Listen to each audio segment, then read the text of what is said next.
Bonjour, je suis Beldi Opouyi, passionné de la prise de parole en public. Est-ce que vous vous êtes déjà demandé quels sont les 4 fondamentaux de la prise de parole en public? Parce qu'à gauche, à droite, tout le monde parle de la prise de parole en public. Mais quels sont les fondamentaux de la prise de parole en public? On va aller tout droit dans le sujet. La première des choses dont il faut savoir dans la prise de parole en public, c'est le vocabulaire. Il faut pouvoir trouver le vocabulaire approprié devant un public approprié. Aujourd'hui, si vous êtes invité devant les managers, devant les étudiants ou encore les ouvriers, vous n'allez pas utiliser les mêmes mots, vous n'allez pas utiliser non plus les mêmes expressions, tout simplement parce que vous vous rendez très bien compte que ce n'est pas les mêmes personnes, ils n'ont pas les mêmes classes sociales, ils n'ont pas forcément la même compréhension, les mêmes niveaux de compréhension. Donc à cela, il faut choisir vos mots, il faut choisir vos expressions avant de pouvoir faire passer un bon message, avant de pouvoir les convaincre. Donc la première étape, c'est le vocabulaire. Quand vous voulez prendre la parole en public, essayez de chercher le vocabulaire le plus approprié par rapport à ces personnes. Alors comment faire pour que vous ayez le bon vocabulaire, pour que vous ayez un champ lexical assez bien nanti, assez bien nourri? À cela, il faut lire des livres. Lire des livres vous permet d'entrer dans un nouveau monde, vous permet d'accéder à des nouvelles connaissances, des nouvelles expressions que forcément vous aurez envie de connaître. Qu'est-ce que ça signifie, qu'est-ce que ça veut dire, quel est le sens, à quel moment il faut l'utiliser. Donc à ce moment-là, vous arrivez à prendre du recul par rapport à vous-même et à prendre de nouveaux mots. Il y a aussi les dictionnaires. Les dictionnaires sont importants à ce niveau-là, surtout les dictionnaires de synonymes. Moi, c'est ce que j'utilise. Quand je vois un mot, souvent que j'utilise, très souvent, et que je ne connais pas le synonyme ou les synonymes, je vais dans le dictionnaire, j'essaie de plonger, et je vois qu'il y a 9, 10 synonymes qui sont là. Et je pourrais, à l'occasion, utiliser le synonyme qui convient le plus pour que mon langage soit un peu plus fluide, un peu plus approprié, adapté à la personne qui est en face de moi. Ça, c'était la première des choses. Deuxième des choses, il faut essayer de casser dans son langage les interférences. Les interférences, c'est tout ce qui va dans notre langage. Naturellement, on a toujours des interférences, comme quoi quelqu'un qui dit ça, c'est une interférence. Donc quand je fais c'est une interférence, il faut vraiment arriver, il faut faire un effort complètement pour que vous ayez le moins d'interférences possible dans votre langage. Ça vous aide en fait à être fluide, limpide dans votre langage. Les interférences aussi peuvent être visuelles ou corporelles. Par exemple, il y a des personnes quand il parle, et puis il va lécher ses lèvres à chaque fois. Donc à chaque fois il fait ça. À chaque fois il fait ça. Et vous, ça vous cache l'appétit, ça vous gâte l'attention.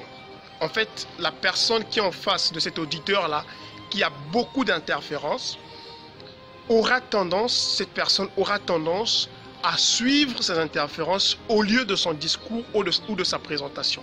Et ça, ce n'est pas toujours intéressant. Donc, il faut faire un effort par rapport à cela. Et l'exercice pour ça, c'est de s'enregistrer.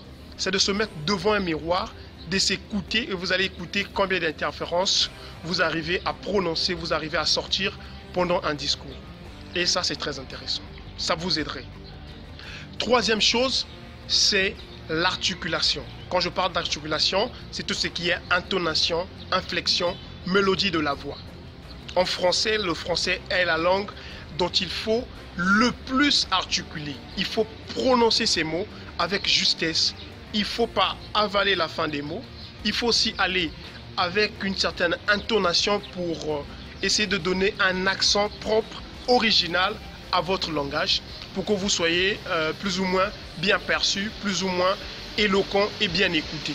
Parce que des fois, quand on avale un certain nombre de mots, même sur YouTube, quand vous avalez les mots, YouTube n'arrive pas bien à interpréter vos mots. Donc il faut arriver à bien sortir chacun de vos mots, à bien prononcer chacun de vos mots. Il y a des mots aussi qu'on ne prononce pas bien. Par exemple, en français, on dit aujourd'hui et non aujourd'hui. Des trucs comme ça. Par exemple, on dit personne et non personne. Il y a des petites choses comme ça qu'il faut essayer de casser dans son langage au fur et à mesure, et vous arriverez certainement à un langage beaucoup plus fluide, beaucoup plus clair.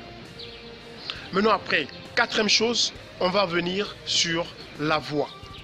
La voix est l'élément fondamental d'un orateur.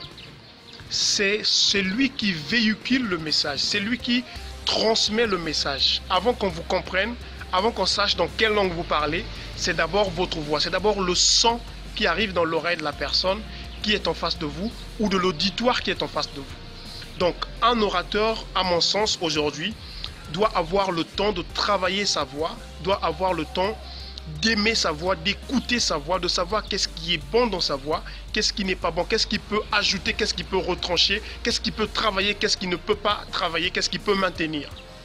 À ce niveau-là, il y a des exercices par rapport à la voix, surtout cet exercice de respirer par le ventre. Par exemple, quand je suis en train de vous parler, je suis en train en même temps de me rendre compte que je dois respirer par le ventre pour arriver à tenir un certain nombre de mots, une certaine bouffée de mots, voyez-vous, pour qu'il y ait du sens dans mon langage, il y ait de l'intonation, de la mélodie dans ma façon de parler. Donc toutes ces choses sont à prendre en compte pour l'orateur. Ces quatre éléments fondamentaux sont des éléments à ne pas mettre de côté. Si vous voulez paraître éloquent, vous voulez paraître audible, vous voulez paraître bien perçu, il faut déjà travailler ces quatre choses. Après, nous allons passer à tout ce qui est technique, à toutes les autres choses qu'il faut travailler. Je vous remercie. C'était Beldi Opouy.